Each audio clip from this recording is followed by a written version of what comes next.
Во Прилепската ромска населба Тризла, која за време на изборниот референдумски ден стана популарна по организираното носење на жителите на гласање со службени возила, денеска беше мирно, но стравот кај овие луѓе се уште е присутен за јавно да говорат што точно се случувало за време на изборниот ден, особено во попладневните часови.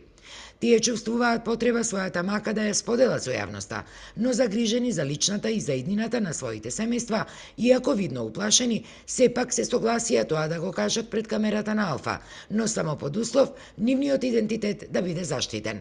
Нашиот соговорник потврдува дека имале притисоци за да излезат на гласање, а заканите најчесто биле со губење на работните места. Во текот на изборниот ден за референдумот излегоа фотографии, а се слушнаа и гласини дека имало закани во ромската населба Тризла. Дали е ова точно? Да, пребидејќи идеја со комбина, ги земаа луѓето и преку телефони му се јавуваја за да гласа, не знам за кого таму, му се јавуваја, пребидејќи да му земаа гласовите преку телефон. Дали имаше некакви закани дека ако не гласаат можат да изгубат работни места или нешто слично?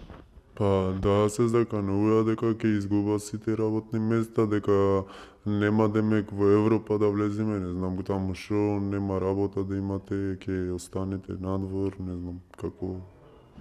И дали луѓето уплашени од тоа одеа да гласаат или некои одеа, некои не? Па уплашени сите, некои одеа, некои не, поиќето одеа. Уплашени и одеа. Дали имаше понуда за нешто да се даде можеби пари или некакви прехранбени продукти, нешто или не? Не видев нешто такво, али сепак може да нудеа нешто, не знам. Инаку ромското население од оваа прилепска населба при сите изборни циклуси најмногу е манипулиран од политичките партии, бидејќи имаат бројни нерешени екзистенцијални проблеми.